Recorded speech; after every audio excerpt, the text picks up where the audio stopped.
Hello friends, very very good morning. Welcome to Study Niketan. Study Niketan में आज हम करेंगे 12 मई 2020 के बेस्ट करंट अफेयर। तो आप पूरा वीडियो ध्यान से देखिए। आई होप आपने कल का रिवीजन वीडियो आप ऑफकोर्स देखा होगा, जो करंट अफेयर का वीकली वीडियो आती है, जो मर्जर वीडियो होता है, कंपाइलेशन वीडियो होता है।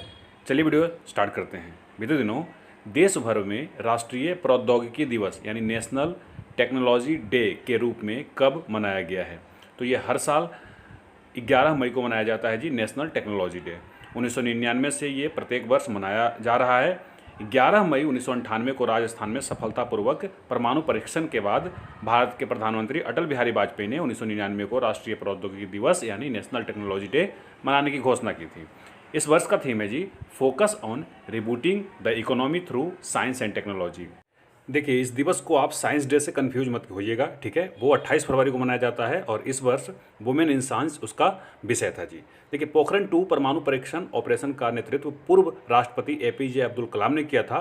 तब वो डीआरडीओ के अध्यक्ष थे, निदेशक थे, ठीक है ना। चलिए थोड़ा सा और जान लेते हैं पिछले कुछ वर्षों का थीम्स। 2019 में science for people and people for science था।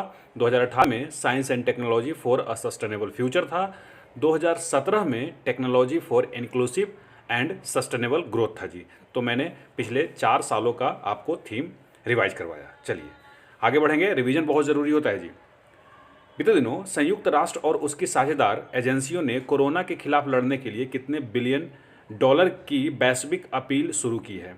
तो ये 6.7 बिलियन डॉलर का ये अपील है जी। एक्चुअली पहले ये 2 बिलियन अमेरिकी डॉलर का था, जो बढ़ करके 6.7 बिलियन डॉलर हो गई है। और ध्यान रखिएगा कि ये कमज़ोर देशों के लिए किया गया है। इसका नाम वैश्विक मानवीय प्रतिक्रिया योजना दिया गया है, ठीक है। इस योजना को संयुक्त राष्ट्र ने पहले ही 54 देशों को कवर किया था। इसके अलावा अब 9 देशों को और जोड़ लिया है। वो 9 देश कौन कौन से हैं? Liberia, Djibouti, Pakistan, Mozambique, Sierra lions, Philippines, Zimbabwe और टोगो। क्या आप इसमें बता सकते हैं कौन से अफ्रीकी देश हैं? बीते दिनों मदर्स डे यानी मातृ दिवस 2020 के रूप में कब मनाया गया है? तो ये इस वर्ष 10 मई को मनाया गया है जी। इस वर्ष मैं बोल रहा हूँ, इसका मतलब कि प्रत्येक वर्ष 10 मई को नहीं मनाया जाता। ये मई महीने के दूसरे रविवार को मनाया जाता है जी, और इस बार 10 मई को पड़ा था। मदर्स डे दुनिया भर में व्यापक स्तर पर माताओं को श्रम साध्य बलिदानों को याद करने, प्रशंसा करने और सम्मानित करने के लिए मनाया जाता है। 1908 में पहली बार मातृ दिवस मनाया गया था। बीते दिनों भारत सरकार ने कोरोना वायरस महामारी के बीच पूर्वी हिंद महासागर क्षेत्र के 5 द्वीप देशों की सहायता प्रदान करने के लिए कौन सा मिशन शुरू किया है? तो इसका नाम है जी मिशन सागर, ठीक है ना। मिशन सागर शुरू किया है। यहाँ सागर का मतलब आपको पता होना चाहिए, security and growth for all in the region, यानी क्षेत्र में सभी की सुरक्षा और विकास। इस मिशन के तहत भारतीय नौसेना के जहाज आईएनएस केसरी की तैनाती की गई है। ध्यान रखिएगा, ये पूर्वी हिंद महासागर के 5 देश हैं: मालदीव, मॉरिशस, सेशेल्स, मेडागास्कर और कोमोरोस। एक काम और कीजिए, इन 5 देशों को आप एटलस में भी देख लीजिए और इनके कैपिटल रिवीजन कर लीजिए। वैसे मैं करवा सकता था, लेकिन आप ये काम कीजिए।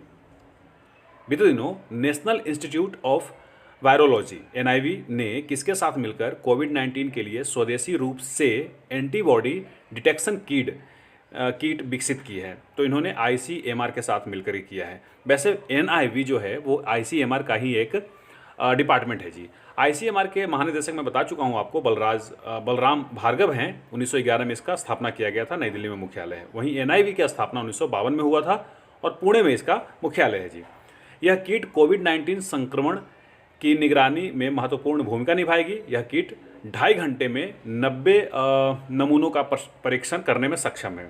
आपको याद होगा कि आईसीएमआर ने चीन से लगभग 5 लाख कोविड-19 एंटीबॉडी परीक्षण किट को रद्द कर दिया था, क्योंकि वो गलत परिणाम दे रहे थे।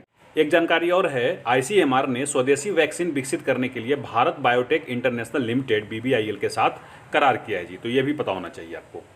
बीते दिनों पश्चिम बंगाल वन विभाग के नवीनतम अनुमान के अनुसार सुंदरबन में बाघों की संख्या 2019-20 की तुलना में बढ़कर कितनी हो गई है? तो 96 हो गई है जी, अब 96 हो गई है। पिछले साल 88 था और उससे पहले 87 था। आई होप जल्दी 100 भी हो जाएंगे। सुंदरबन एक विश्व धरोहर स्थल है जिसको वर्ल्ड हेरिटेज साइट कहते हैं। साथ ही वो रामसर साइट भी है जी। सुंदरवन डेल्टा जो भारत और बांग्लादेश में फैला हुआ है विश्व में बाघों का एकमात्र मैनग्रोव वन क्षेत्र है जी, ठीक है ना। IUCN लिस्ट में बंगाल टाइगर जो है वो लुप्त पर्याय प्रजातियों के सूची में सूचीबद्ध है जी, ठीक है। Pharmaceutical export promotion council of India, जिसको फार्मेक्सियल कहते हैं, के अनुसार 2019-20 में भारत से फार्मास्यूटिकल निर्यात 7.57% बढ़कर कितने बिलियन डॉलर की हो गई है? तो अब 20.58 बिलियन डॉलर हो गई है जी। और ये जानकारी फार्मेक्सियल के जो डायरेक्टर हैं रवि उदय भास्कर ने बताई है जी। बीते दिनों किस संस्था द्वारा प्रकाशित लॉस्ट एट होम रिपोर्ट के अनुसार वर्ष 2019 में लगभग 33 मिलियन लोगों का आंतरिक रूप से विस्थापन हुआ है, इंटरनल माइग्रेशन जिसको कहते हैं। ये संयुक्त राष्ट्र बाल कोष ने किया है, हिंदी में नाम है यूनिसेफ, आप जानते हैं इंग्लिश में यूनिसेफ कहते हैं इसको। विस्थापित लोगों में 12 मिलियन बच्चे हैं जी, सोचिए 33 में 12 मिलियन बच्चे हैं। इनमें से लगभग 3 मिलियन बच्चों का विस्थापन संघर्ष और हिंसा के कारण हुआ है, जबकि 2 मिलियन का विस्थापन प्राकृतिक आपदाओं के कारण देखा गया। रिपोर्ट के अनुसार वर्ष 2019 में भारत में प्राकृतिक आपदाओं, संघर्ष और हिंसा के कारण 5 मिलियन से अधिक लोग आंतरिक रूप से विस्थापित हुए हैं, जो कि सबसे अधिक है जी 2019 में। भारत के बाद फिलीपींस का नंबर आता है, उसके बाद बांग्लादेश के, और उसके बाद चीन का नंबर आता है जी, ठीक है। केंद्रीय मंत्री नितिन गडकरी के अनुसार सरकार अगले कितने वर्षों में राजमार्गों के निर्माण पर 15 लाख करोड़ रुपए खर्च करने की योजना बना रही है? तो अगले 2 साल में 15 लाख करोड़ रुपए खर्च किए जाएंगे जी। काहे पर? राजमार्गों के निर्माण पर, ठीक है। इनके पास वैसे राजमार्ग मंत्रालय है, साथ ही जहाजरानी मंत्रालय भी है, ध्यान रखिएगा। MSME मंत्री यही हैं।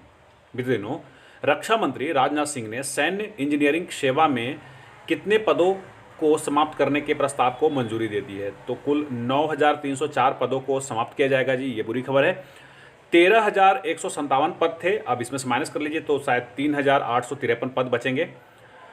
इन्होंने एक फैसला जो है जनरल DB की सिफारिश के अनुरूप लिया है जी, ठीक है, जिससे कि कुछ राजस्व बचाया जा सके। बीते दिनों अमेरिकी पत्रिका फोर्ब्स ने फोर्ब्स इंडिया बिलियनियर्स लिस्ट 2020 जारी की है।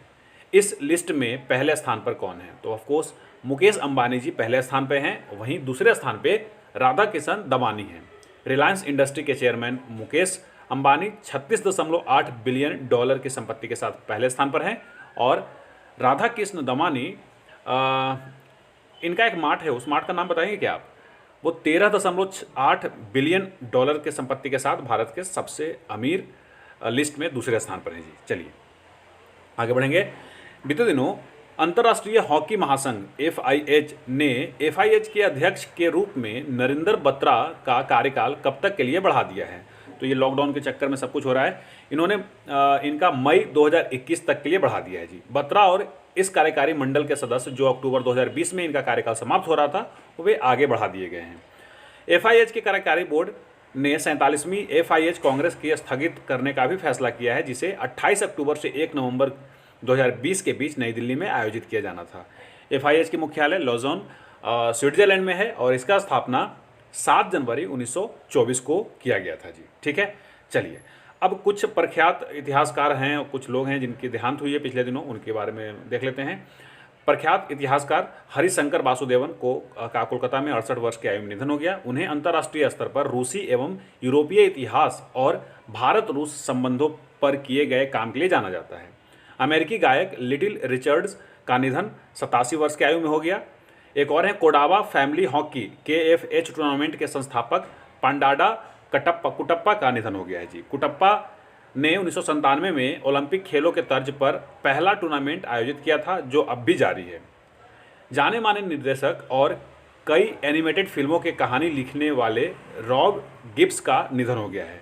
तो इन चारों को आप सभी पाठकों की तरफ से हम श्रद्धांजलि देते हैं। चलिए आगे बढ़ते हैं और लेते हैं जवाब सवाल 383 के।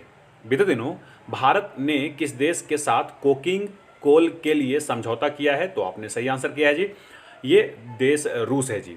रूस की राजधानी मॉस्को है, यहाँ की करेंसी रूबल है। व्लादिमीर पुतिन यहाँ के राष्ट्रपति हैं, काफ़ी लंबे समय से हैं, और अभी यहाँ नया बने हैं प्रधानमंत्री मिखाइल मिशुस्तिन, ठीक है ना।